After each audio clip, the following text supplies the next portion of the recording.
देवीं सरस्वतीं व्यासं देवीं सरस्वतीं व्यासं ततो जयमुदीरये। ततो जयमुदीरये। नष्टप्रायेषु अभद्रेषु नष्टप्रायेषु अभद्रेषु नित्यं भागवत सेवया नित्यं भागवत सेवया भगवते उत्तम श्लोके भगवती उत्तमा श्लोके भक्तिर्भवति नैष्ठिकी। भक्तिर्भवति नैष्ठिकी। हरे कृष्ण। आप सबका हरे स्वागत है। कृष्ण प्रभु जी, दंडवत प्रणाम। हरे कृष्ण। हरे कृष्ण प्रभु जी। 28वां है ना श्लोक आज? जी प्रभु जी। प्राह भागवतम नाम पुराणम ब्रह्म संहितम ब्रह्मणे प्रोक्तम ब्रह्म कल्प उपागते। प्राह भागवतम नाम पुराणम ब्रह्म संहितम ब्रह्मणे भगवत प्रोक्तम ब्रह्म कल्प उपागते। मेरे साथ पढ़िए। प्राह भागवतम नाम पुराणम ब्रह्म संहितम ब्रह्मणे भगवत प्रोक्तम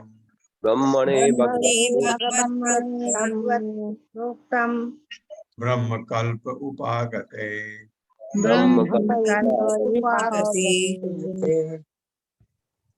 शब्दार्थ है प्राह कहा, भागवतम तत्व ज्ञान नामक पुराणम उपवेद, ब्रह्म संहितम वेदों के अनुकरण में, ब्रह्मणे माँ जी से, भगवत प्रोक्तम भगवान द्वारा कही गई, ब्रह्म कल्पे उस युग में जिसमें सर्वप्रथम ब्रह्मा की उपस्थिति हुई, उपागते प्रारंभ में ही। उन्होंने महाराज परीक्षित के प्रश्नों का उत्तर देना यह कहकर आरंभ किया कि इस तत्व ज्ञान को सर्वप्रथम स्वयं भगवान ने ब्रह्मा से उनके जन्म के समय कहा। जो प्रश्न आपने देखा, प्रश्नों की बौछार कर दी थी परीक्षित महाराज ने, कह रहे हैं सबसे बड़ी चीज यह है, भगवान ने जो तत्व ज्ञान दिया सबसे पहले, यह तत्व ज्ञान का मतलब भगवत ज्ञान किसको दिया? ब्रह्मा को उनके जन्म के समय दिया था। जब कल्प शुरू होता है, ब्रह्मा जी को भगवान उत्पन्न करते हैं और उनको ज्ञान देते हैं। श्रीमद् भागवत उपवेद है। श्रीमद् भागवत उपवेद है क्योंकि ये श्रीमद् भागवत है और आपके इतिहास महाभारत, इसको 5वां वेद कहा जाता है और वेदों का ही अनुकरण करता है। कौन? श्रीमद् भागवत। इसलिए यह हमारे लिए सबसे अच्छा ग्रंथ है श्रीमद् भागवत। इसको सुनना पढ़ना बहुत ही सौभाग्य की बात है। मेरे साथ पढ़िए। उन्होंने महाराज परीक्षित के प्रश्नों का उत्तर देना यह कहकर प्रारंभ किया कि उत्तर देना यह कहकर किया कि इस तत्व ज्ञान को सर्वप्रथम स्वयं भगवान ने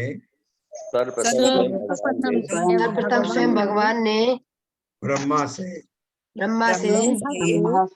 उनके जन्म के समय कहा। श्रीमद् भागवत उपवेद है और वेदों का ही अनुकरण करता है। हाँ, ये देखिए, भगवान से अगर आप परंपरा से सुन रहे हैं, जैसे हम प्रभुपाद से सुन रहे हैं, तो इसका मतलब हम भगवान से सुन रहे हैं। भगवान ने दिया, नारद से आया। और इसमें जैसे मैं आपको बार बार कहता हूँ, गुरु शिष्य परंपरा में शिष्य कभी भी गुरु की अवहेलना नहीं करता है, नहीं तो पतन हो जाएगा उसका। तो जो गुरु ने कहा है वही चीज, और उसके गुरु उसके गुरु उसके गुरु ब्रह्मा, ब्रह्मा के गुरु भगवान। तो इसलिए परंपरा पर इतना जोर देते हैं प्रभुपाद। तात्पर्य। हरे कृष्ण प्रभु जी। शील प्रभुपाद की जय। शील प्रभुपाद द्वारा तात्पर्य। श्रीमद् भागवत तत्व ज्ञान अर्थात भगवान का विज्ञान है। इस महाज्ञान को न जानने के कारण निर्विशेषवादी सदैव भगवान के सगुण रूप को ठीक से प्रस्तुत नहीं करते। श्रीमद् भागवत वेदों तथा तत्व ज्ञान का ही अनुकरण है। इस ज्ञान को सीखने के लिए मनुष्य को चाहिए कि वह शील सुखदेव के प्रतिनिधि की शरण में जाए और महाराज परीक्षित के पद चिन्हों का अनुसरण करे। वह अज्ञानतावश इसकी व्याख्या का प्रयास करके भगवान के चरणों के प्रति अपराध न करे। अभक्तों द्वारा हानिकारक ढंग से श्रीमद् भागवत की व्याख्या किए जाने से इसको समझने में काफी अराजकता उत्पन्न हुई है।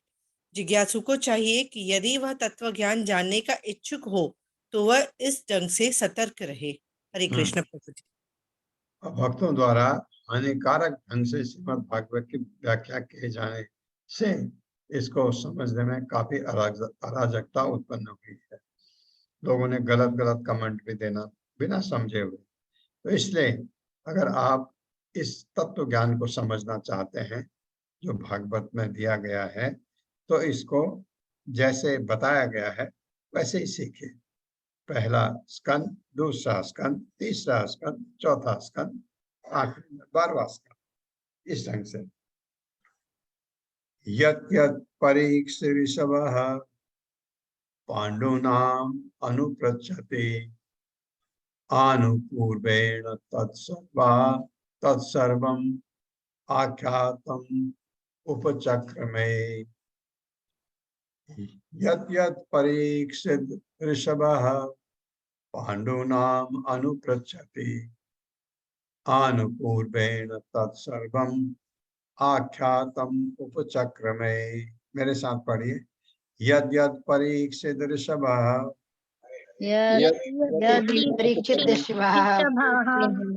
पांडूनाम अनुपृच्छति पांडूनाम अनुपृच्छति आनुपूर्वेण तत्सर्वम् आनुपूर्वेण तत्सर्वम् आख्यातम् उपचक्रमे।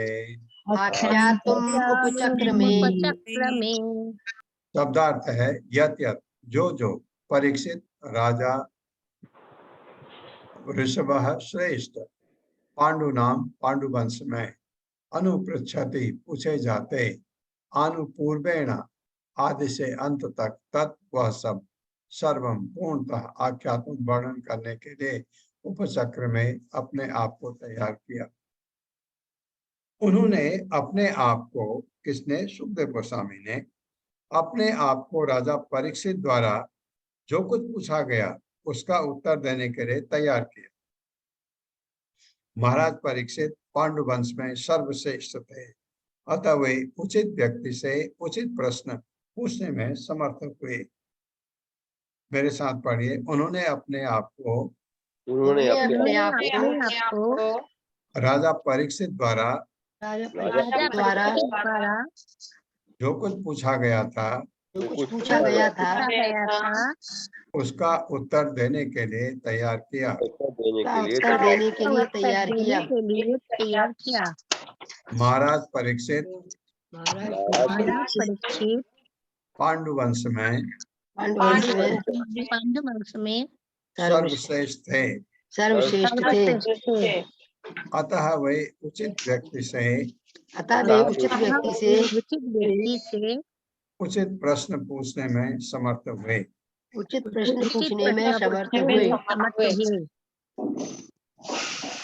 तात्पर्य।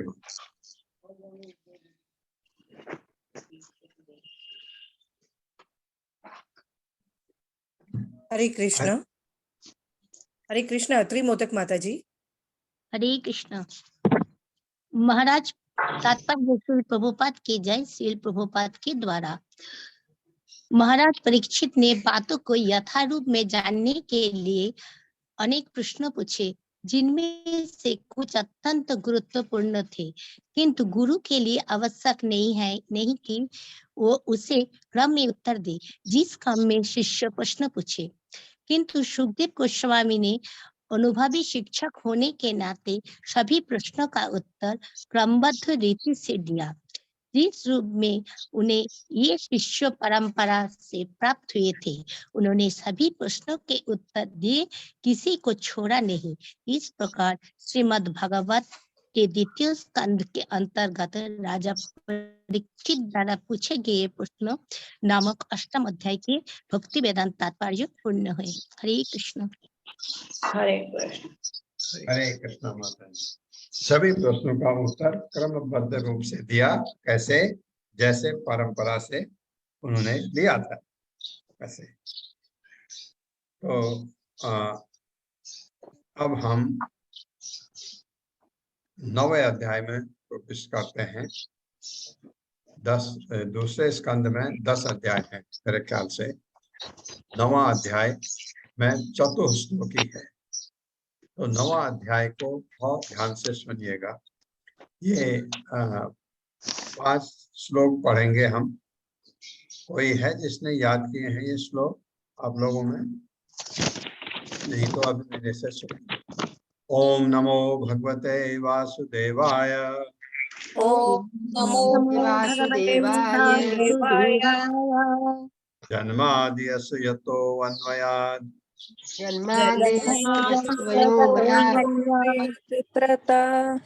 इतरस्तस्य अर्थेषु अभिज्ञा स्वराट्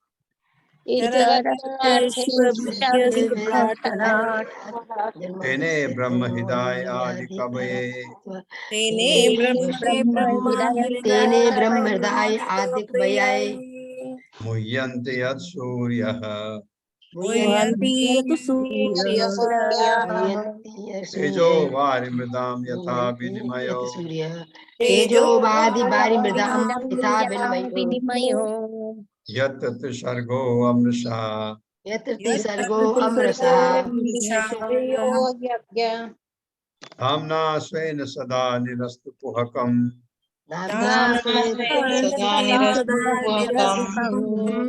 सत्यं परं धीमहि। सत्यं धीमहि। पहले स्कंद का पहले अध्याय का दूसरा श्लोक। धर्मः प्रोजित कैतवो अत्र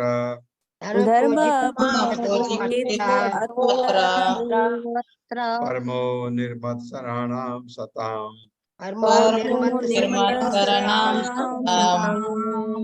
वेद्यं वास्तवम् अत्र वस्तुम् शिवदं तापत्रय उन्मूलनम् श्रीमद्भागवते महामुनि कृते किं वा परैरीश्वरः सद्यो हिति अवरुद्धते अत्र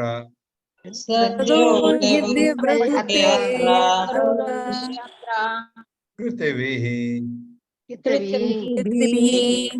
शुश्रूषित तत्क्षणात्।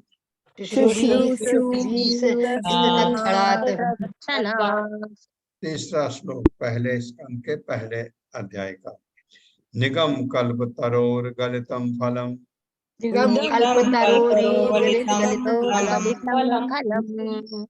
मुख सुख मुखाद अमृत द्रव संयुक्तम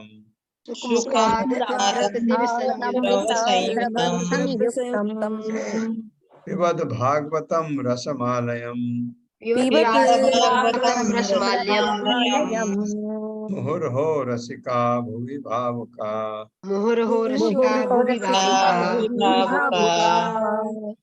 इसका मतलब है ये निगम कल्प तरोर, ये जो वेदों का जो वृक्ष है उसका जो पका हुआ फल है वो भागवतम है। और सुख मुखाद अमृतदव संयुक्तम, सुखदेव गोस्वामी जैसे परमहंस के मुंह से बोलने की वजह से उनके जो अमृत वाणी है उससे इसका स्वाद और बढ़ गया है। पिबद भागवतम रसमालय, अरे इस भागवत के रस को पियो तो सही। कहाँ से? कानों से। तीसरे अध्याय का 28वां श्लोक। एते चांस कला पुंसः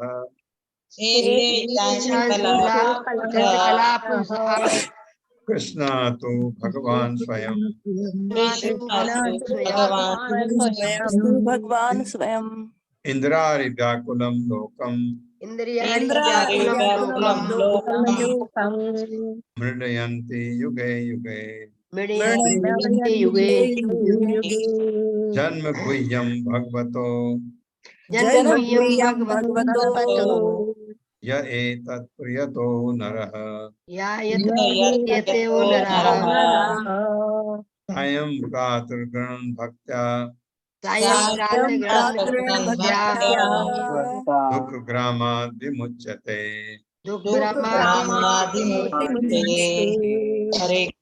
तो 9वां अध्याय है श्रीमद् श्री भगवान के वचन का उदाहरण देते हुए प्रश्नों के उत्तर संदर्भ में बताते हुए कहा गया। श्री शुक उवाच आत्ममायामृते राजन् परस्य अनुभवात्मनः न घटेत अर्थ संबंधः स्वप्न दृष्टुरिवांजसा।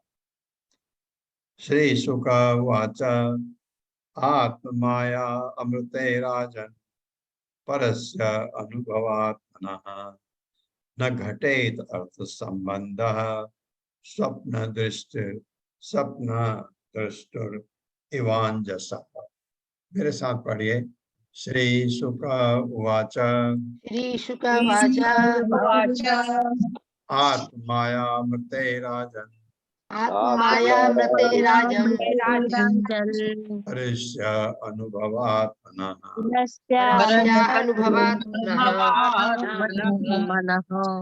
न घटेत अर्थ संबंधः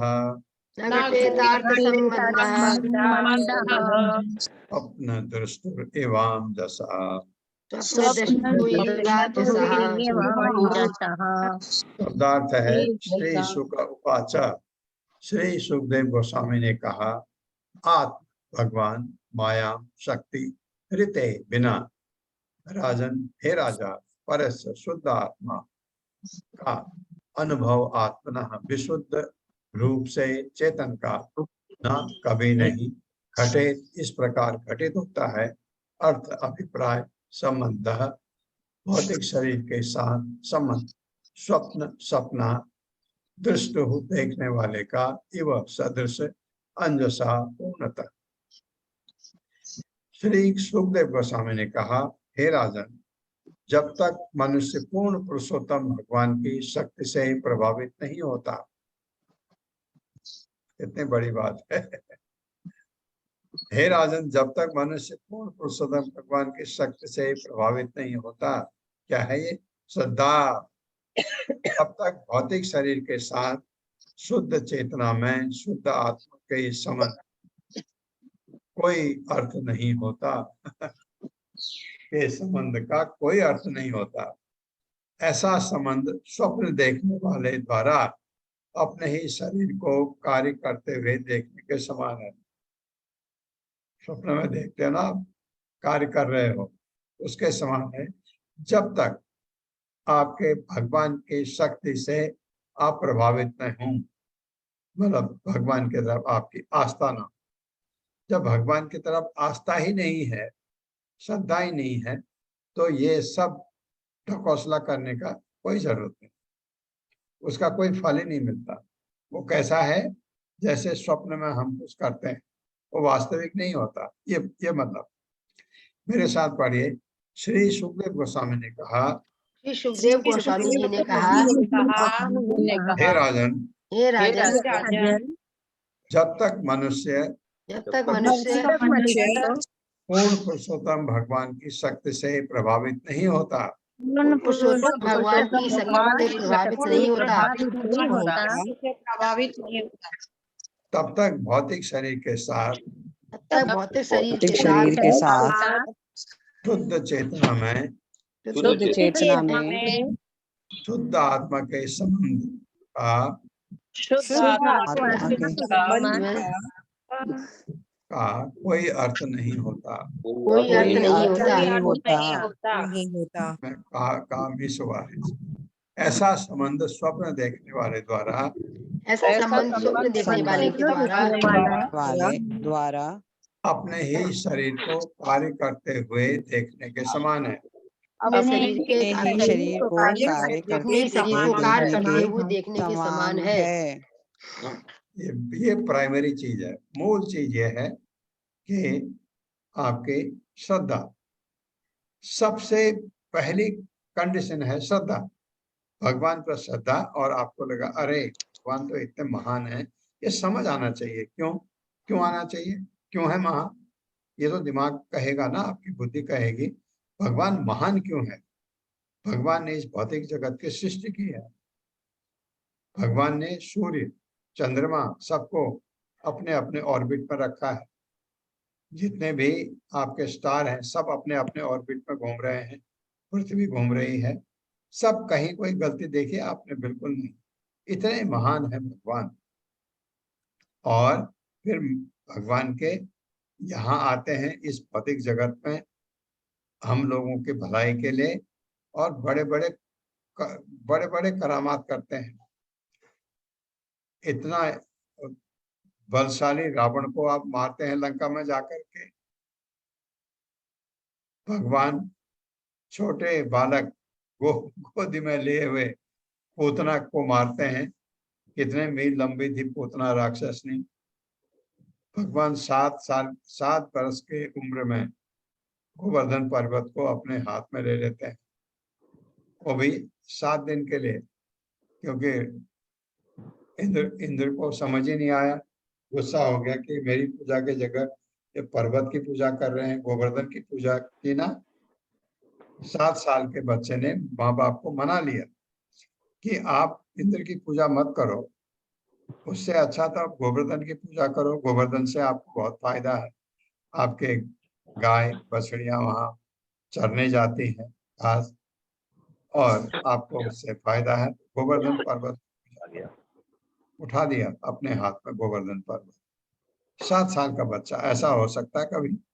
अमानवीय कार्य। तो ऐसे ये आपको जब देख लिया, अब इसके बाद आपको बड़े बड़े महान आचार्य बने, बड़े बड़े महान ने कृष्ण को भगवान समझा और उनकी पूजा शुरू करने की।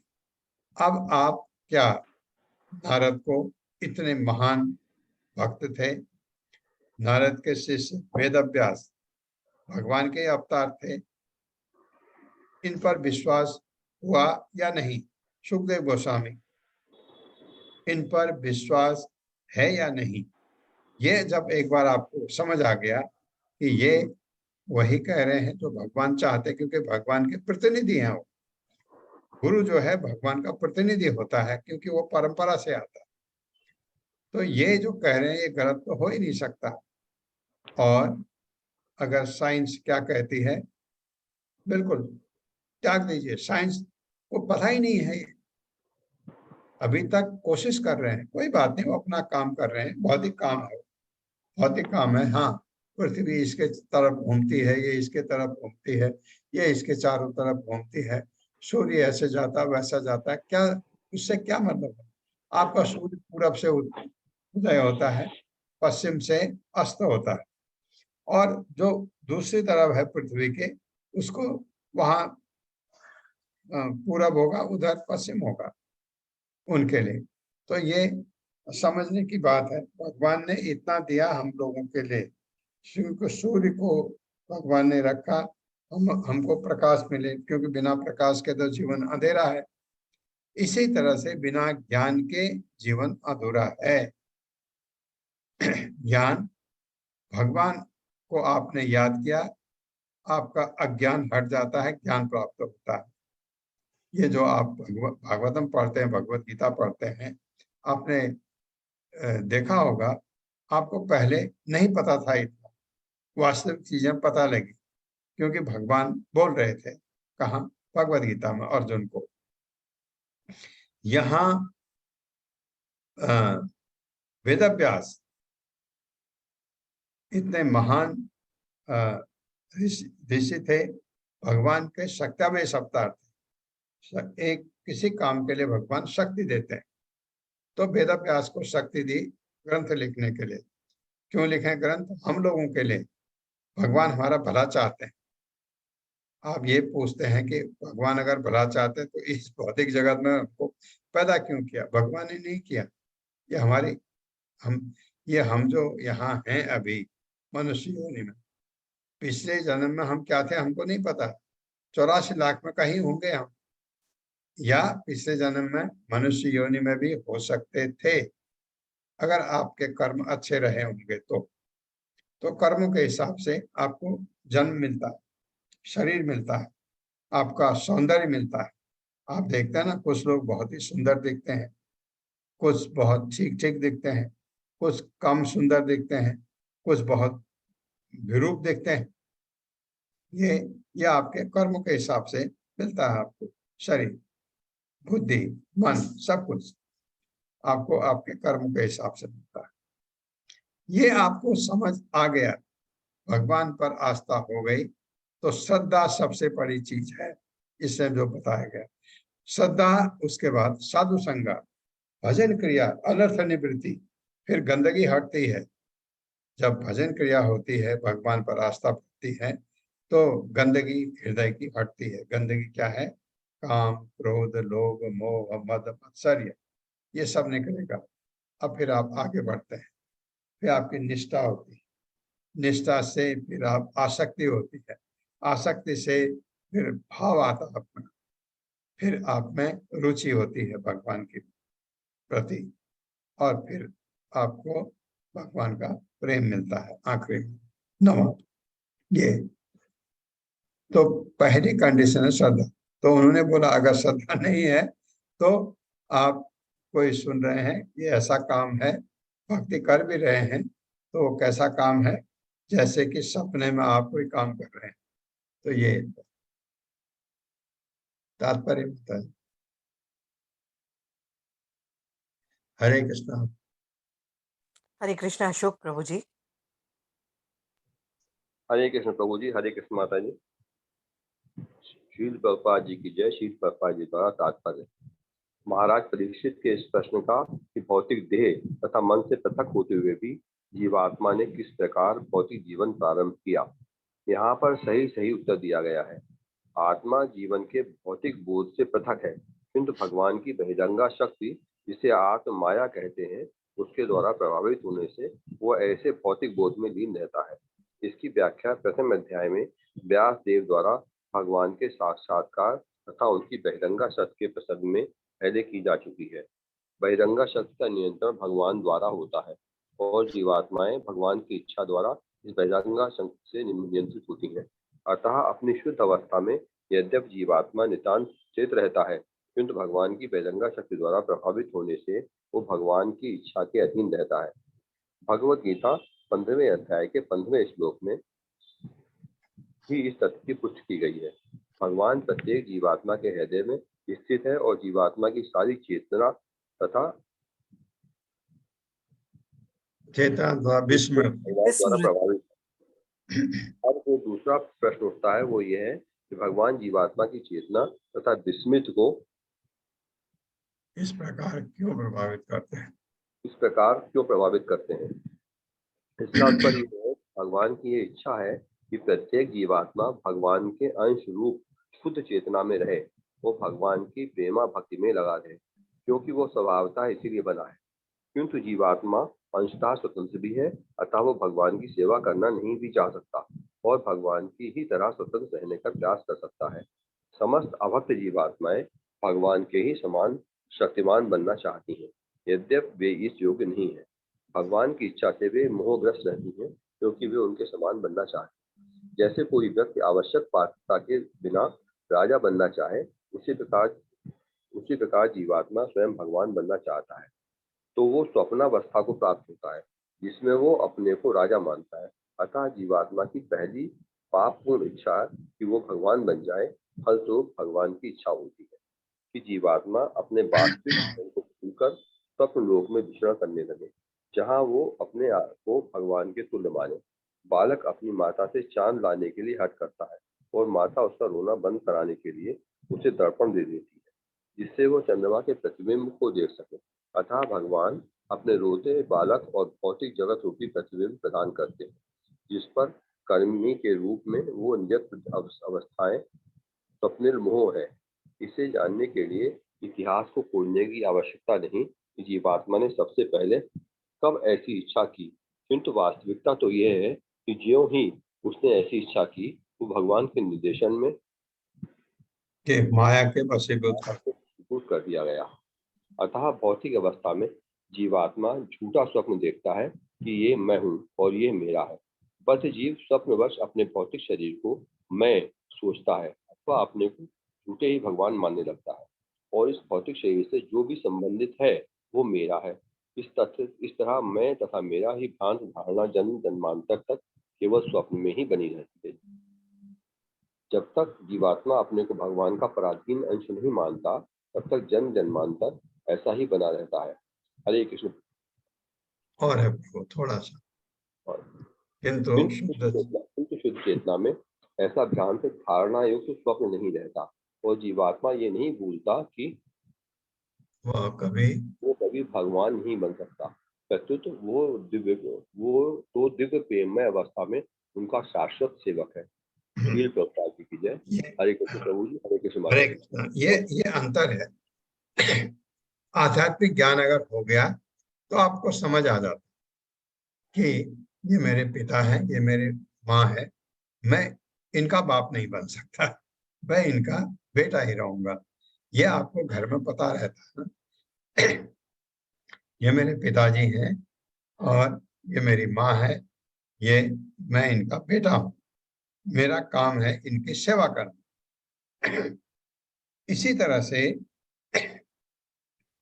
भौतिक जगत में हालांकि आप ये सोच सकते हैं कि आप भी बाप बनेंगे, लेकिन आध्यात्मिक जगत में नहीं, क्योंकि आध्यात्मिक जगत में तो मृत्यु होते ही नहीं है।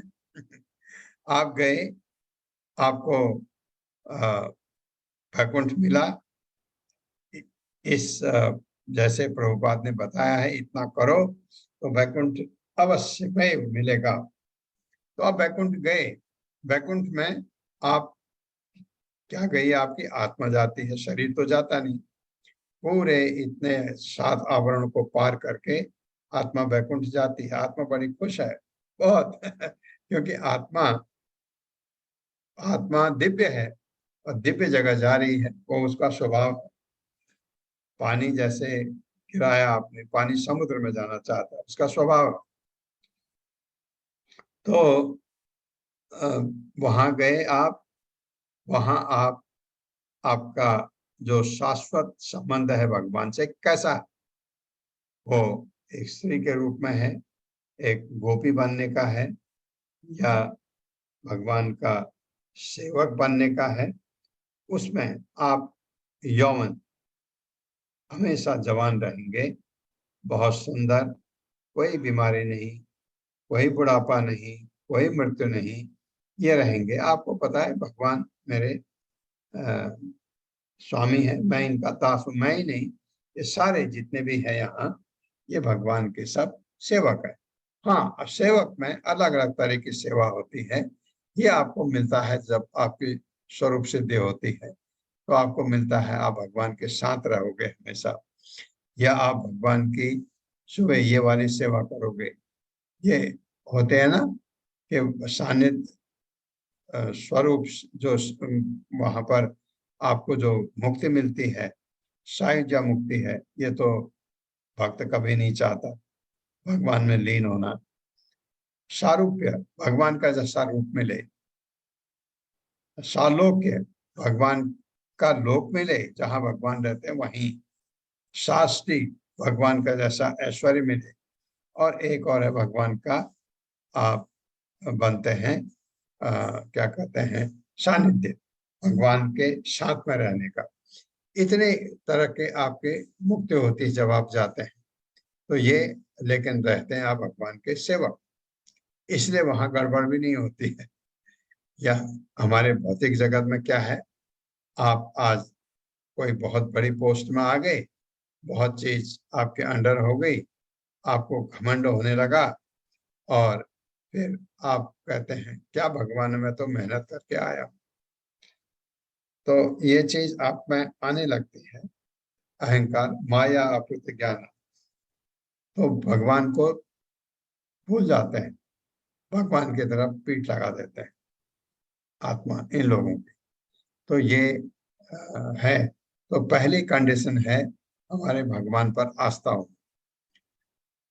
बहुरूप इवा भाति माया बहुरूपया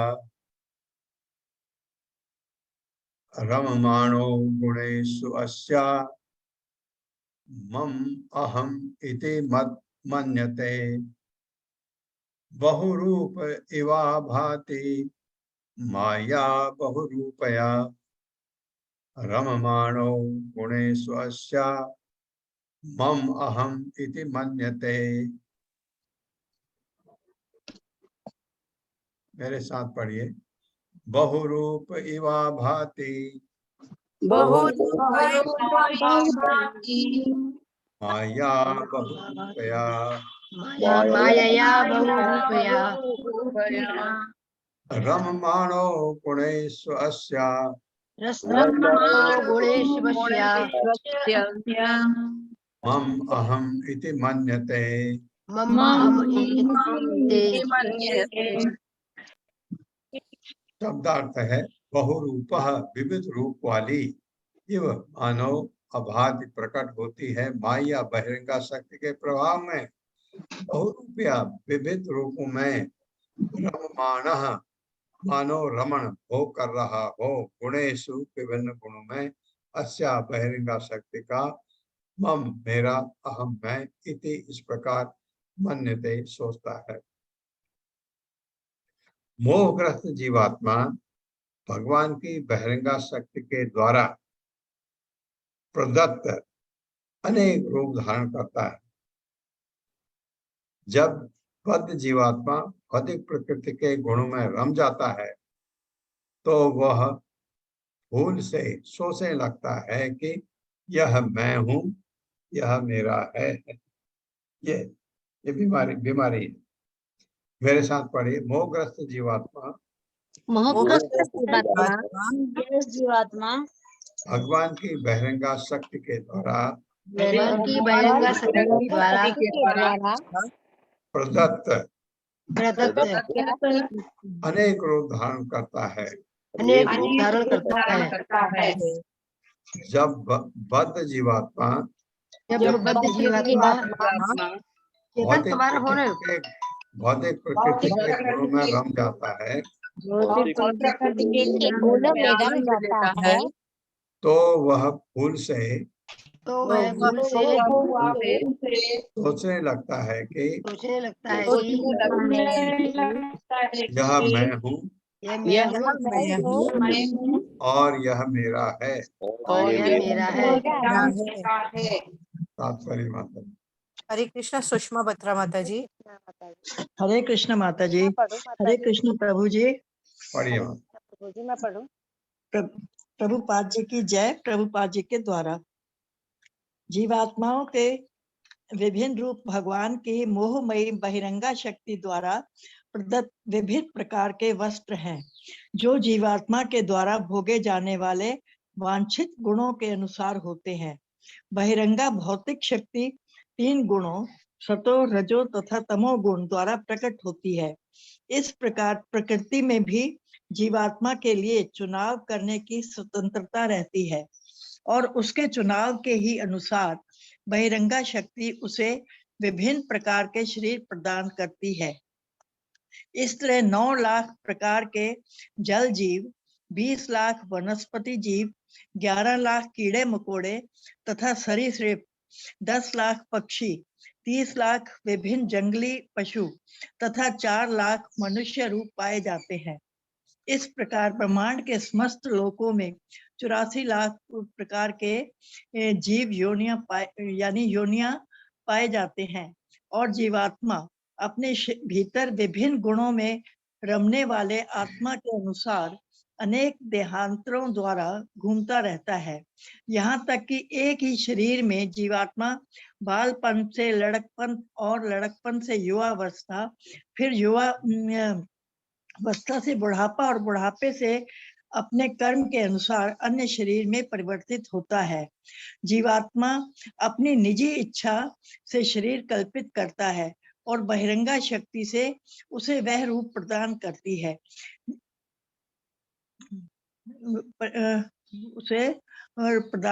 है जिसका वह पूरी तरह से भोग कर सके। चीते की इच्छा अन्य पशु का रक्तपान करने की थी, अतः बहिरंगा शक्ति ने उसे सुविधा संपन्न चीते का शरीर प्रदान किया, जिससे वह अन्य पशुओं का रक्तपान कर सके। इस प्रकार जो जीवात्मा उच्च लोक में देवता का शरीर पाना चाहता है, उसे ईश्वर की कृपा से वैसा शरीर मिल सकता है।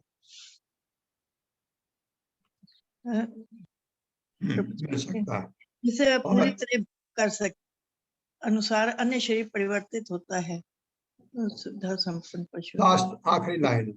हाँ जी, उसे इस ईश्वर प्रकार की कृपा से जीवात्मा वैसा शरीर मिलता है, और यदि वह इस बुद्धिमान है प्रकार तो भगवान। जीवात्मा उच्च लोक में देवता का शरीर पाना चाहता है, उसे ईश्वर की कृपा से वह शरीर मिल सकता है। और जीवात्मा यदि वह बुद्धिमान है तो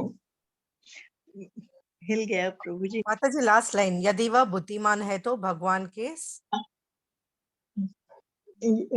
उसे चीते नहीं, बुद्धिमान है तो भगवान के साहचर्य के लिए, अब ऊपर से पढ़िए। साहचर्य के लिए आध्यात्मिक शरीर पाने की इच्छा कर सकता है और उसे वह प्राप्त हो जाता है। अतः जीवात्मा को जो थोड़ी बहुत स्वतंत्रता प्राप्त है, उसका उपयोग पूर्ण रूपेण किया जा सकता है। और ईश्वर इतने दयालु हैं कि वह मनुष्य को इच्छित शरीर प्रदान करते हैं। जीवात्मा की इच्छा पूर्ति सुनहले पर्वत का स्वप्न देखने के समान है। मनुष्य जानता है कि पर्वत क्या है, और वह यह भी जानता है कि स्वर्ण क्या होता है, किंतु मात्र इच्छावश वह सुनहले पर्वत का सपना देखता है, और जब सपना टूट जाता है तो अपने सामने कुछ और ही पाता है। उसके समक्ष न तो सोना होता है न पर्वत। सुनहले पर्वत की बात तो कोसों दूर रह जाती है। भौतिक जगत में जीवात्माओं की विभिन्न स्थितियां विविध शारीरिक रूप में मैं तथा मेरा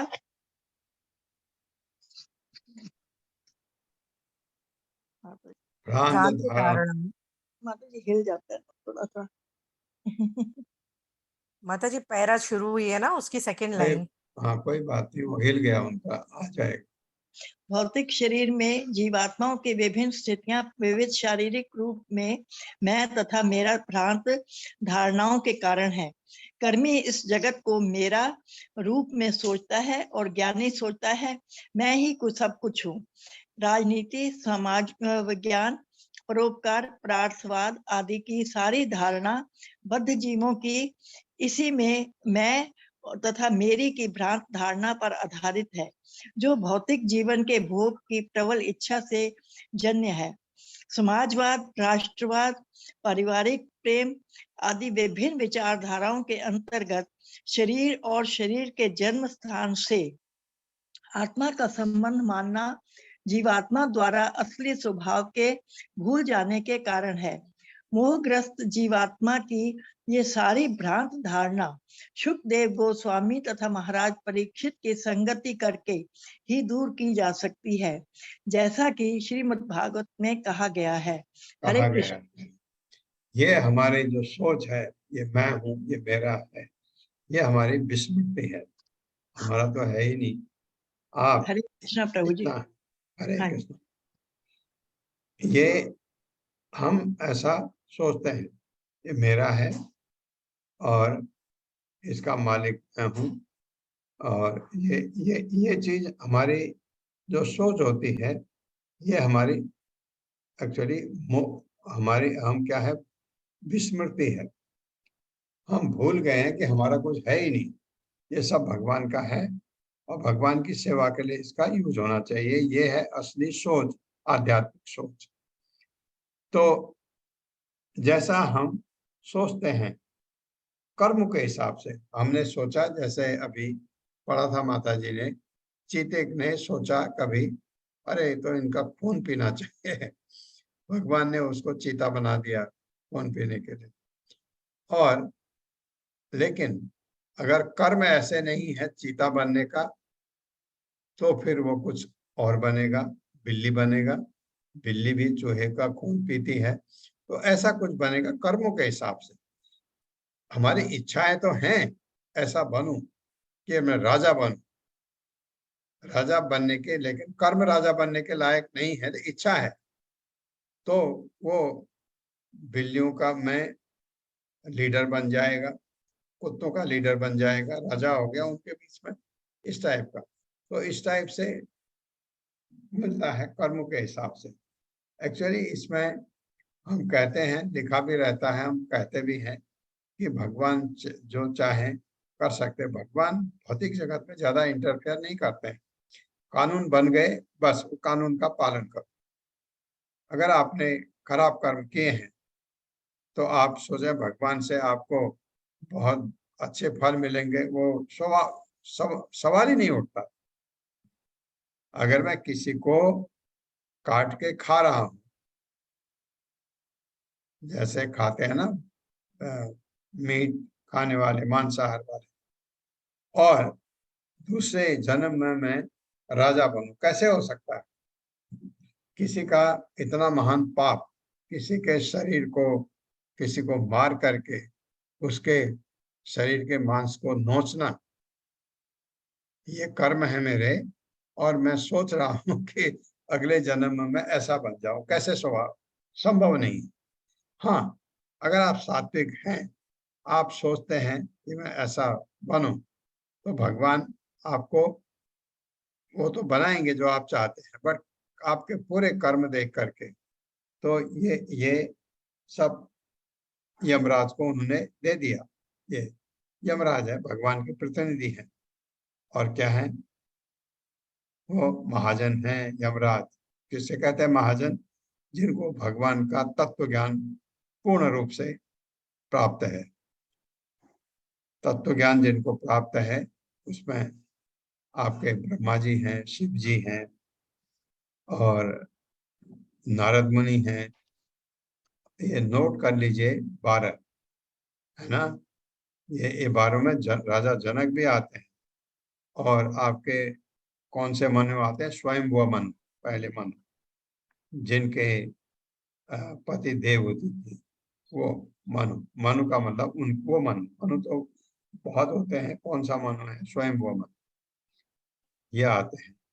तो इसमें ये सब प्रहलाद महाराज हैं, बलि महाराज हैं, विष्णु पितामह है।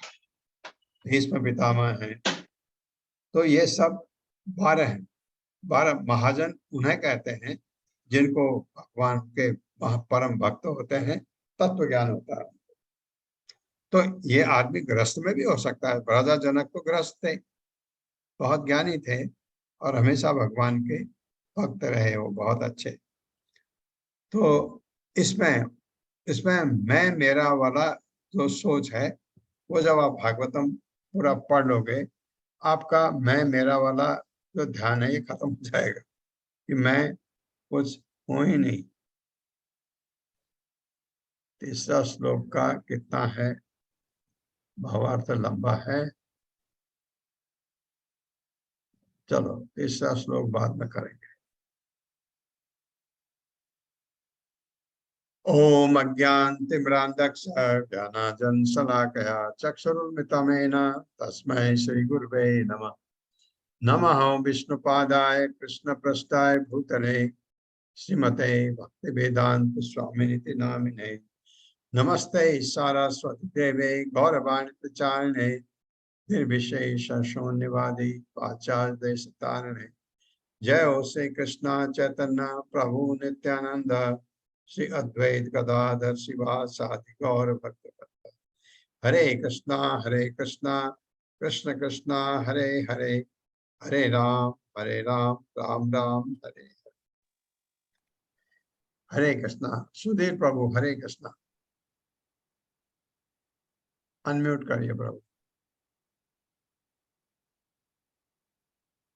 म्यूट हो गए शायद। प्रभु जी, कृष्ण जन्माष्टमी की अनंत अनंत शुभकामनाएं। आप सबको भी बहुत बहुत शुभकामनाएं। प्रभु जी, कल क्लास है नहीं ना? नहीं, कल नहीं हो पाएगी माता, कल क्योंकि आज भी मैं सोचा, आपको कहा मैं